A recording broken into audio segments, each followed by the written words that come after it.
I'm recording. We are recording. Oh, and it is time.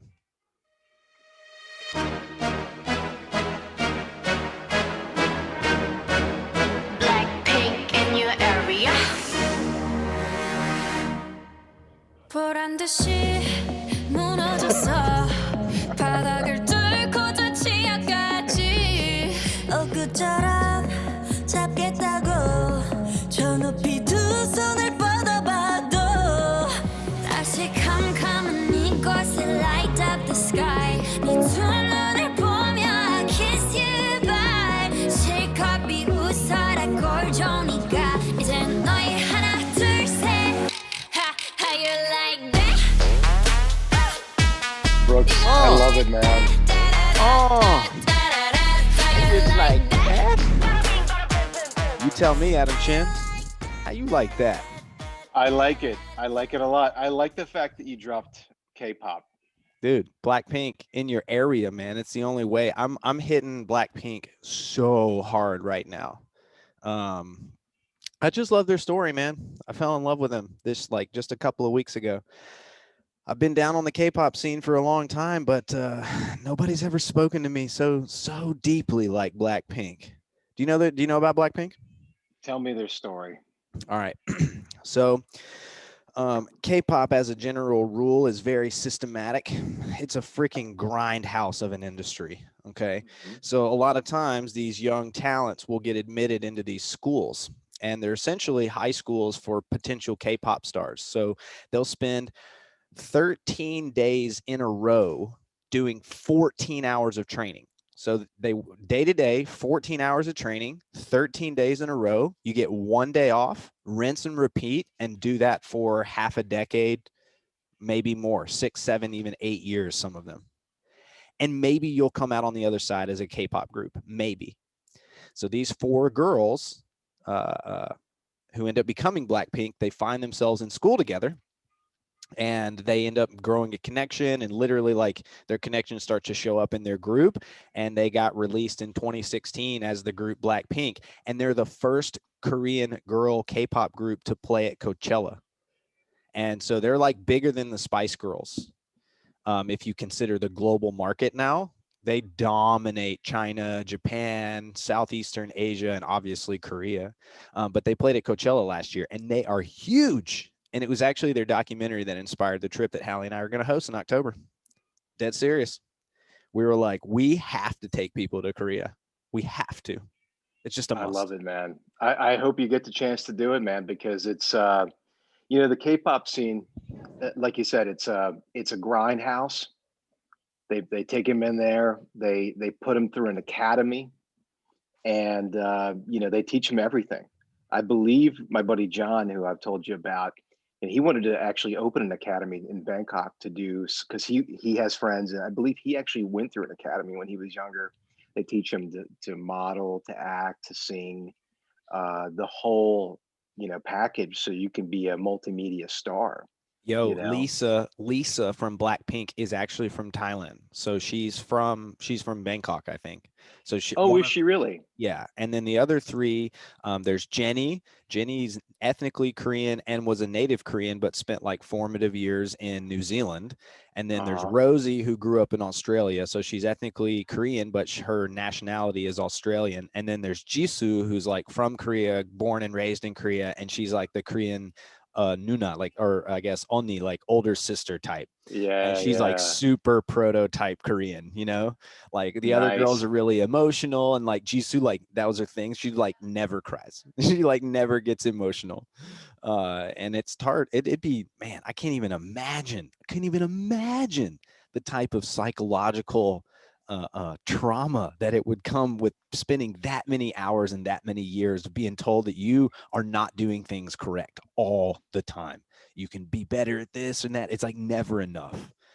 Did you have that experience with either of your parents where it's just like you could never get there? Okay. Are we recording? Is this part of the podcast? I mean, Is it is this now. okay? That's okay. Well, it's a good lead-in question. So my brother and I have this joke, this inside joke, and people will get it if they know anything about Asian parents. stereotypical parents.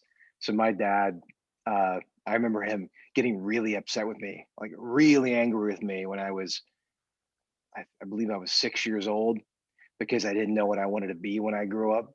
And like all his friends' kids, like, they knew what they wanted to be when they were 5. Here you are 6, and you have no idea what you want to do. What's wrong with you?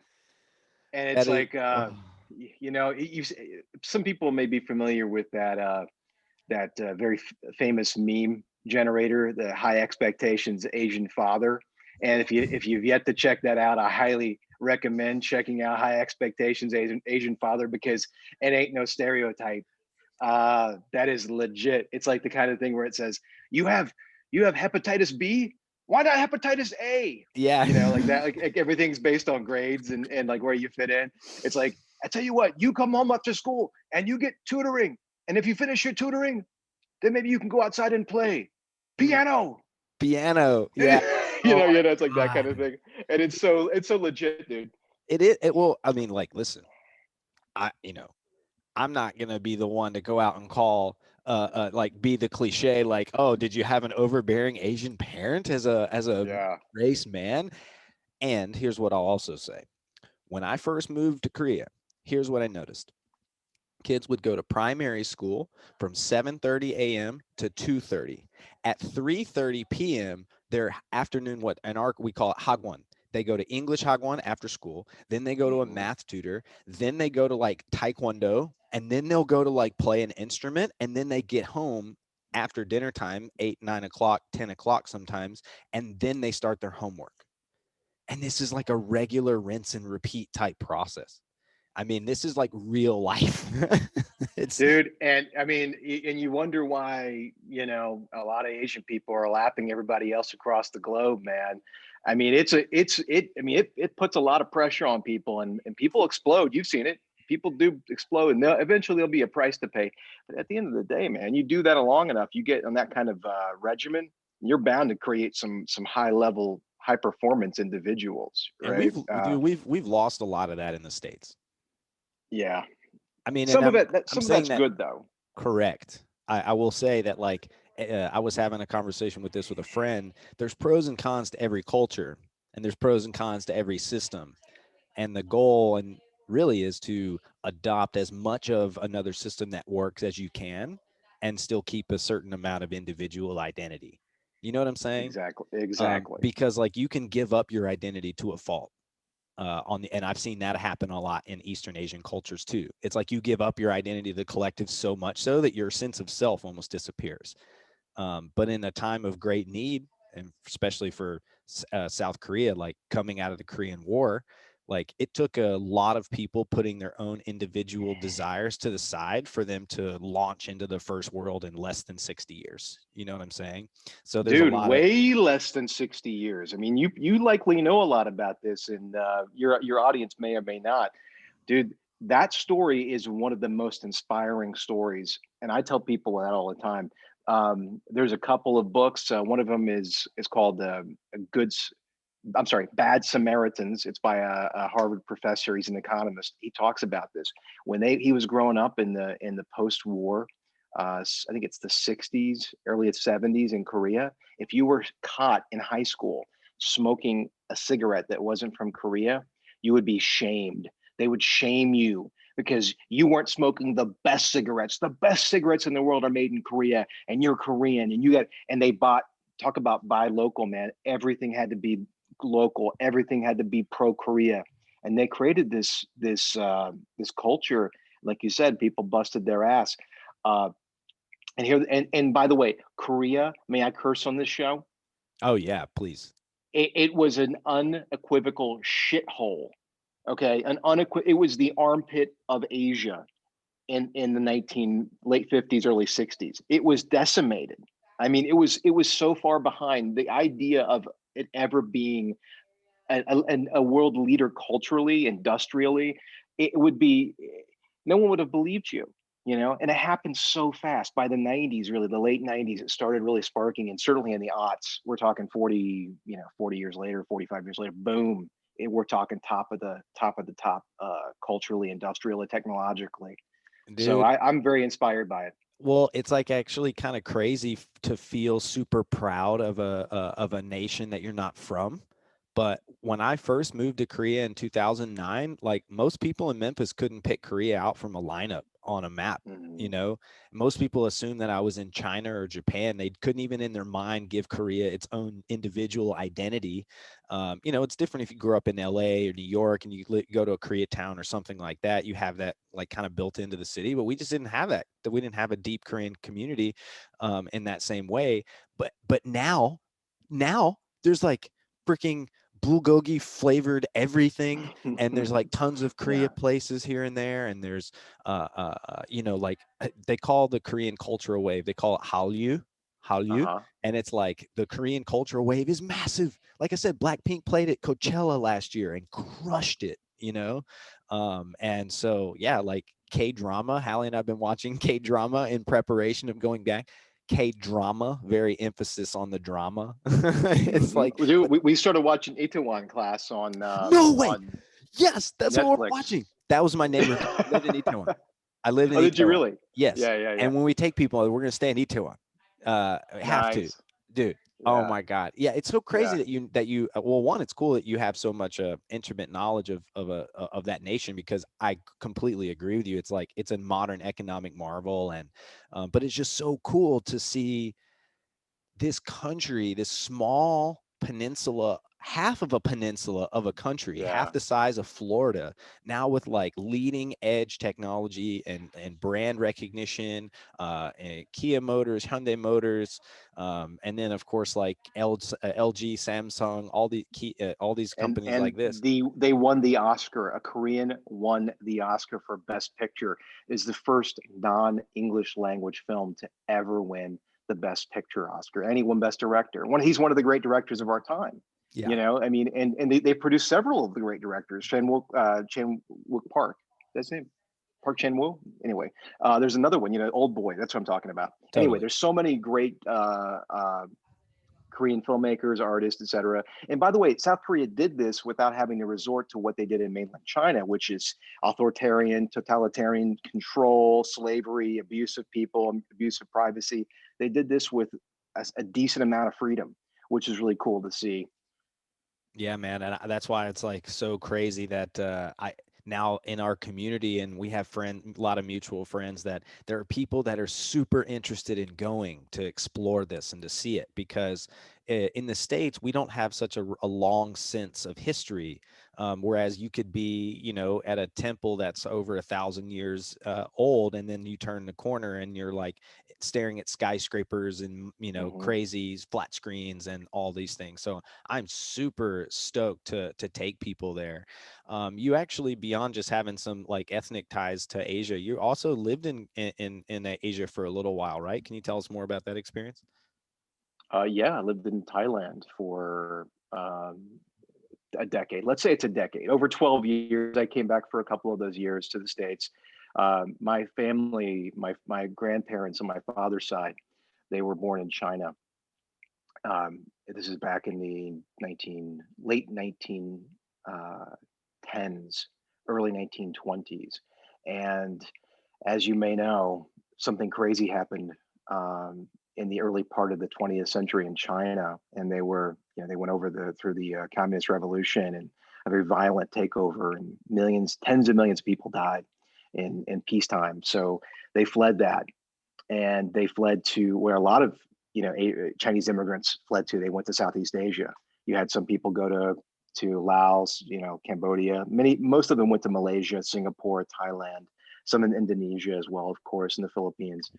Um, but so my father was the first generation born in Thailand, and so he went to the States, met my mom. I was born here, but I wanted to go back and visit my family and learn the language a little bit and just get to know the culture. And I had a 3 month planned trip, and I ended up staying for, like I said, most of 12 years, and it was a tremendous experience, and it changed my life in so many ways, in for the better, certainly, and gave me a tremendous amount of perspective. I'm sure you gained a tremendous amount of perspective as well living overseas. And the longer you're over there, the more perspective you get.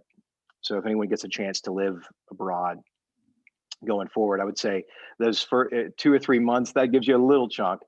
If you extend that out to 4 or 5, 6, 7, 8 years where you're working a job and you're dealing with accountants, or you're dealing with you have utility bills and things like that, Or you things might get a even little have to different. move, if you have to move a couple of times and when you've lived Yeah, somewhere, that's a whole different ball game, man. Lots of paperwork, lots of people, intermediaries. You speak a certain amount, but you need some help here or there. Like it's a different deal, man. It's a it different is. animal altogether. Getting like, dude, I think about this all the time. Getting like your anytime minute cell phone, you're not like getting on a plan when you first move to a country, especially if you're not in like a high infrastructure country. Like you're getting like even now, like you get a flip phone with some text and some minutes on it, and maybe like a smart device that you carry around to get good Wi-Fi here and there.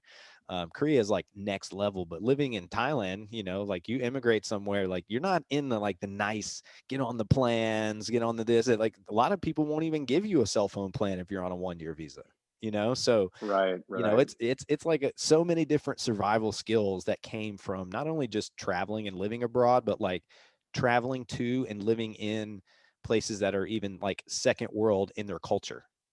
Because Korea is old culture. They might have a lot of new tech, but they still have a really old culture. And so you can still go into the depths of the city, so to Hmm. speak, and like see the older culture, people like washing clothes or smoking a cigarette or like, peeling some cabbage and, in a squat with a cigarette out of their mouth. You know what I mean?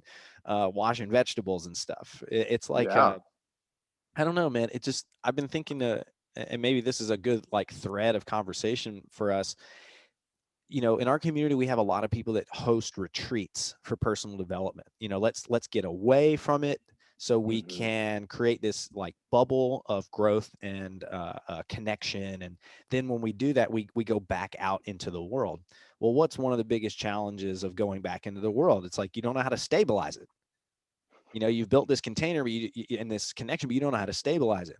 So to me, I was like, dude, traveling almost forces you to stabilize these new levels of reality without trying to do it, you know?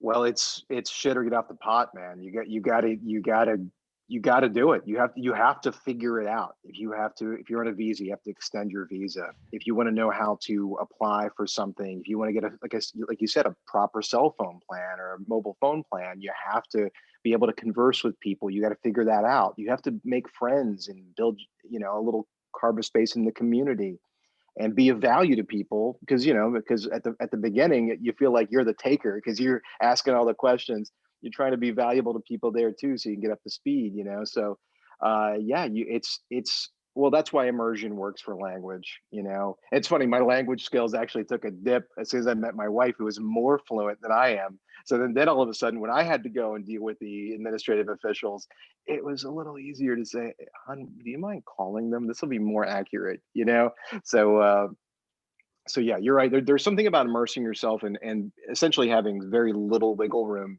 to mess about. You have to do it. You have to go through it. I like that.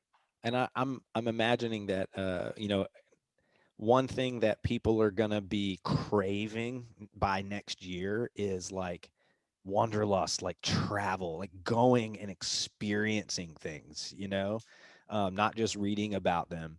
And to me, it's like I believe that we can facilitate so much personal development for ourselves by living to the best of our ability, living like a local for even if it's a 10-day trip, a 2 week trip, you can still take so much away from that and integrate it in real time. Just asking for a taxi in another language is such a big deal, you know.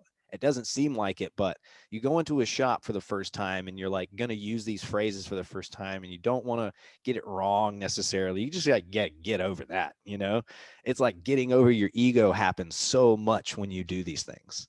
Or Oh, you dude, don't. yeah. Well, and there's one next level trick. If you take someone on a retreat soon and they want to take this to the next level, leave your mobile phone at the hotel or don't take it with you, dude. Because I'm a little older than you. I'm assuming I'm let's say I was traveling at a time before there were mobile phones. certainly smartphones. We had the regular flips and the Nokias, and you show up in a place and you have no mobile phone, no internet. The entire world's information in your friend community is way away, and you can't get to it. Uh, it's like the walking the tightrope without the net, and that I remember that, like, we had to go to internet cafes and we had to do the old school travel style. You get on a bus, you talk to people, is this the bus that goes there? They give you some dodgy looking flyer, you or pamphlet, you nod and you're like, okay, that's where I'm going to go. And you just got to hope and pray that that's where I'm going to end up. And nobody at home knows, where you contacted your parents maybe a week ago, um, maybe a month ago, dude, and you just have to rely on the people you meet. And that was really thrilling. And I believe that those days are gone for most people, because they're going to have their very powerful and yet very safe device on them at all times. So It'll be perhaps one of I'm those just things. lamenting. It's more so that it'll be one of those things that you'll have to seek out and do intentionally. You'll have to do it on Yeah. purpose now. And I'm seeing so much value in doing it on purpose. And it's like we have this you I wasn't really, I didn't know a lot of global citizens growing up. I met my first, what I would consider like a global citizen, like someone who knows the ways of the world beyond just their home nation. It wasn't until I got to college. But then I realized that he's part of like a community that has been global citizens since they were tykes, since they were born into this global citizenry, so to speak. And, in the States right now, it just seems like there seems to be a contrast between people that want to like try to preserve this America that they've known or believed to they have known, and they think that by preserving it here that it, I don't know, like things like the world is just going to not evolve because they don't want to evolve. You know what I'm saying? But like, dude, once you go out and go outside, especially if you're from the States, you realize, man, this world is flying right now. There is so much growth and change happening all over the world right now that it's an inevitable. I don't want to say inevitable because many things can happen. It just seems like we're moving in a new direction as a global society. And I think I want to encourage Americans to not be so discouraged if they have to press one for English. You know what I mean? Like to Yeah. invite in this idea that you could learn a few different languages and it somehow be better for the culture than as of this old version. We just want to keep it this way. What do you think about that? Right. Well, it's I understand both sides of that argument to a certain extent. I like to address both sides of the argument, because on one hand, you look at a place like Japan, which I love Japan. I think Japan's it's probably my favorite country outside of the States. Thailand is up there as well, of course. And they've figured out how to retain the essence of what makes them Japanese while evolving and opening up. Obviously, in the 19th century, they were very closed off, and they opened up, and then they became what they are today. And they got a little ahead of themselves in the early part of the 20th century, and then then they rebuilt much like Korea, and they've opened, yet they still retain that essence of being Japanese. And Korea has done that, I believe, to a certain extent as well. The Thai people are very much still about being Thai, yet they obviously 25% of the GDP is based on tourism in Thailand, so they allow foreigners in. Many signs are in English. I think it's about definition. So can Americans get comfortable defining what it is at our essence is American, and basically create a one sheet. What is it to be American? What are the things that are worth preserving? What are the things that make us unique, and how do we communicate that to the world and pass that along through generations? And there are some very good things. The fact that we are so freedom loving, and we are so adapted, allowing ourselves to explore potentially dangerous topics or ideas and things like that, and we have that in our culture, and I think that's a very good thing. And we're very entrepreneurial traditionally, and very fearless. That seems to be going away somewhat. But I believe that if we can just define what that is, now your point about being small stuff like, okay, I have to speak Spanish or hit one for English. It's like, well, okay, yeah, that's a small thing. Perhaps we can ignore that for the moment. But again, can we define what those core values are, and can we delete the ones that we no longer want to be associated with? And I think that ignorance and things like that. Obviously, we want to take that and leave that in the trash bin of history. But there are other things that are core to who we are as Americans that are very important and should be kept. Just like the other great nations in this world can keep their cultural identity as well.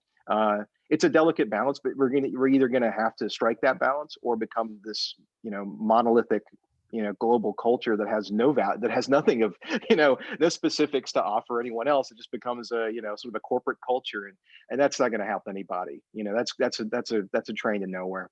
Yeah, no doubt, man. I have a friend. Her name is Azima, and I love her story. You were asking me what it like the definition of being like of America and what the United States is about. And her story to me is like such a shining example of what's possible in the United States. She's from Singapore. She lived in Thailand for a little while, was coaching, and she met her partner. They got married, and she immigrated to the States. And when she immigrated to the States, she left all of her contacts and all of her business behind, and she literally started from scratch.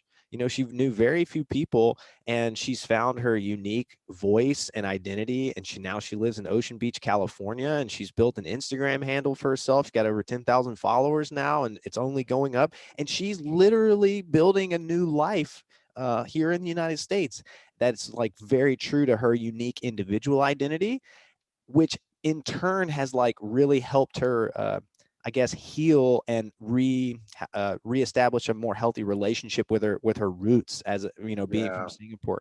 And so like seeing those two things married in like one person in a story like that, because I know what it's like to be an immigrant in a different way. I wasn't going to relocate and like change patriation. I wasn't like changing nations or changing things like that, but still I know what it's like to go and integrate yourself in a different culture and essentially start with no friends and no family. You just are there and it's just you, and you literally build from scratch. And so that to me is like so American. And it's such a thing that I think that's where we can stand out, is to like not only welcome that, but promote that at our core, that is what we are, and always have been, you know? Oh, absolutely, man. I mean, that's the thing, which I feel that's very much media fueled. Now is that people tend to be very convinced, or some people tend to be convinced that America is the most racist nation in the world and things like that. And obviously, whoever's saying that has never traveled or met anyone from outside of the United States, because you go anywhere and racism is a problem. It doesn't matter what country, what continent you're on, you're going to see it, and it's going to go every direction. Uh, And just the historically, that can't be accurate, because like even South Africa didn't go. They went apartheid ended in yeah, the 90s. So like yeah, just yeah, yeah. historically, that can't be correct.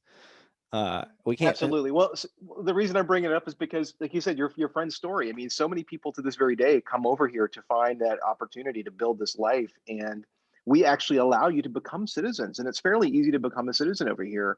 For try becoming a citizen of Thailand. Answer: you cannot. It's very, very rare that they allow an outsider to become a citizen of that country. I'm sure Korea. It would almost be impossible for me to become a Korean national citizen. Absolutely. Yeah. Yes, it would be, and that's the case for many countries. Try contacting the New Zealand Board of Immigration or the Australian Board of Immigration and getting citizenship there. Answer: incredibly difficult. Whereas here, we allow people, and people they smuggle themselves in, man. They smuggle, and you hear these great stories. 2 generations later, first generation they're working at a gas station. Second generation they own the gas station. The third generation, man, they're like sending their kid to radiology school. It's happening, and it still happens. And certain generations, they like things to happen immediately. That ain't the way it goes. So until that stops being a phenomenon, that's one of the things we can hang our hats on in the United States. It's very rare. Yeah, man. And that's another thing that is uniquely American, is that we're always in perpetual growth. We uh, change takes longer than we desire, and it's also happening.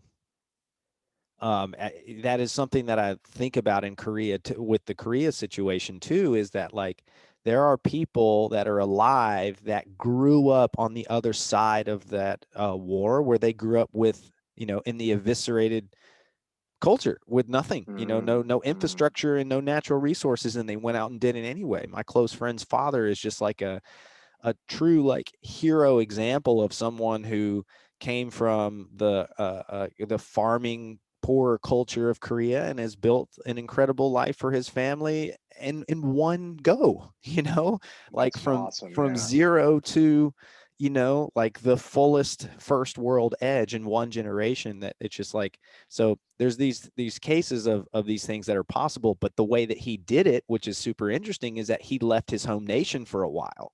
I see that being such a common thread too for people, is that like you get exposed to these new opportunities, and it just like whoom, expands what's possible in your mind.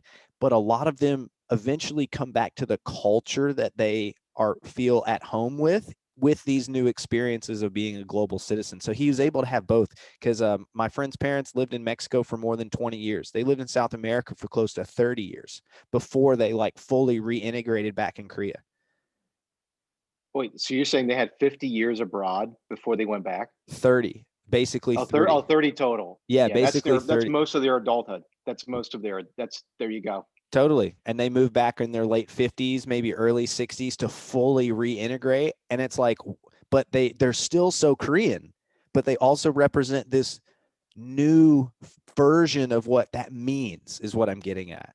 And I Yeah. think the United States has an opportunity. I think the biggest opportunity for people in the States is to leave and then come back, you know, just Oh just yeah, leave and come dude. back. That's if we could somehow make that happen. I mean, if we could be like who is it, the not the Mormons. Well, the Mormons do this too, but and the Oh, Jews. what do you call it? Yeah, like Yes, it's called yes, birthright. that's right. They have a Yes. birthright trip where if you're Uh, Jewish, you can go. Yeah.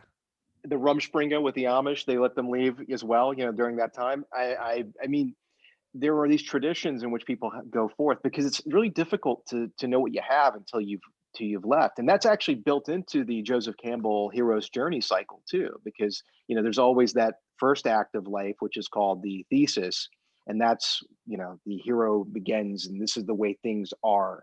And then there's the second act where everything's flipped upside down, and that's called the antithesis, right? And then you have the third act where the story comes back full circle, and it's called the synthesis. So that you go from thesis, antithesis to synthesis all in one circle. And sometimes you can do that many times in one life. But what you're talking about is a classic Joseph Campbell's hero story arc. So you know, for perspective to appreciate what you do have in the culture and what you don't have. It's really difficult when I hear people complaining or even praising the United States in certain ways, and it's kind of like someone who's only tried one dessert telling you your dessert's the most amazing dessert they've ever had. It's like, how would you know? Really, it doesn't mean a whole lot. You know, Yes, man. That is like an incredibly accurate and pointed way to get the point across. If you've only had one dessert, let's mark it here. You heard it here first, folks. If you've only had one dessert, don't tell me it's the best dessert in the world. Is that what I'm hearing? that's exactly what you're hearing. Yeah. Man, that's fucking beautiful. I love that. So, what would you say? I'm not shifting. Yeah, maybe this is like a shift of gears, but what would you say that you're the most serious about right now in your life? Serious. How would you define the word serious? Intentional. Intentional. The most intentional I am right now is about what Mark has been, my partner and business partner Mark has been talking about in his Enlifted certifications, which is getting getting loose and low and slow. And I tend to speak fast, so people caught up on that. And I have dialed it down some, and I'm going to keep dialing that down. And the reason I'm focusing that question, the answer to that question on me, is because I know when I get down regulated in my state and I get like more chill, more relaxed about things, the work that I produce is so much better.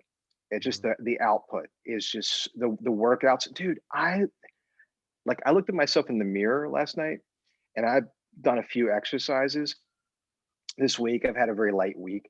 I was looking so good, and I asked my wife. I said, "Do you think I've lost the little puff that I had from last week at Thanksgiving because I left my mom's house and it was pure stress and there was cortisol belly?" And she's like, "Yeah, probably." So there you go. I mean, I believe that the stress and the upregulation and the high and fast breathing that Mark talks about, I believe a lot of that constricts and it negatively affects performance in every aspect of life. So that's the most intentional um, facet of my life right now. Does that answer your question, or is that way off base? No, man, you're intentional about slowing down to increase your performance. Is that what I'm taking away from that? To relax, to down regulate, and that would be my final answer. You're fine. I love it. No need to phone a friend, Adam. That was a good answer. I'm imagining that one leads into two here, A leads into B. Now that you have down regulated and you have chilled out, I'm imagining you have more fun. So, what do you do for fun? What is your relationship to fun? And then, how has that changed over the last, say, couple of years of your life? Oh wow. Here's a cool thing, man. When I am down regulated, everything's fun. And I'm enjoying people a lot more, hanging out with people. And Brooks, as you know, as being part of this community, there this community is so incredible, man. The people that have come into it and Mark's brought into it and that we've met along the way, there that's got me jazzed, man. That reminds me of what it felt like when I was traveling. I would meet some you know fellow travelers, some like-minded individuals, some fellow wandering souls out on the trail, and they would be like the people in our group, Ryan Sprague, people like that, and the cool people like Jeff Oakes, and I was just talking to Kimberly Kesting today. Some really cool people in that group. I get very excited providing value to them, so to upgrade, our Enlifted materials and what we're doing with Enlifted, and just being around that type of person. That's fun for me right now. Everything else is kind of, you know. It's like, yeah, of course, I've got other things I'm into, but the fun for me is knowing that that's around the corner. Rad, man. Um, Dude, we've done a solid like 35, 40 minutes. These fits right about the amount of length of time that we keep this show. Um, Man, we covered a lot and we didn't even really need many prompts.